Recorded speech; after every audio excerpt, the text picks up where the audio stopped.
కాటమరాయుడు సినిమాకి ఇప్పుడిప్పుడే హైప్ పెరుగుతోంది. టీజర్ కి అద్భుతమైన స్పందన రావడం, విడుదలైన 2 పాటలు యూట్యూబ్ లో హల్చల్ చేయడంతో పవన్ కళ్యాణ్ అభిమానుల ఆనందానికి అవధులు లేకుండా పోతోంది. ఇటీవల పవన్ రషెస్ వేసుకుని చూసుకున్నాడని తెలుస్తోంది. అనూప్ ఆర్ఆర్ కూడా ఫినిష్ చేయడంతో ఫస్ట్ హాఫ్ ఫినిష్ అయిందని, శరత్ మరార్ తో కలిసి పవన్ ఫస్ట్ హాఫ్ చూశాడని, అయితే నిరాశగా వెళ్లిపోయాడని తెలుస్తోంది.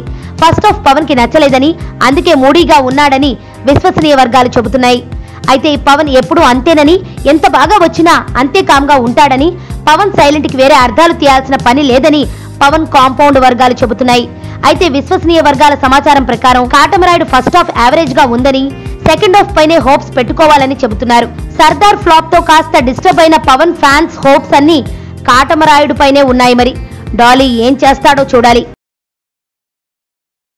సుబ్బు, నీకు తెలుసా, నాకు ఎర్లీ మార్నింగ్ ఒక కల వచ్చింది. నువ్వు నన్ను జ్యువెలరీ షాప్కి తీసుకెళ్ళి వడ్డానం కొనిచ్చావంట. ఏ టైంకి? గుర్తులేదు సుబ్బు, 5కి అనుకుంటా. అదే మరి 5కి మీ బాబు వచ్చి బిల్లు కట్టినట్టు నాకు కాల్ వచ్చింది.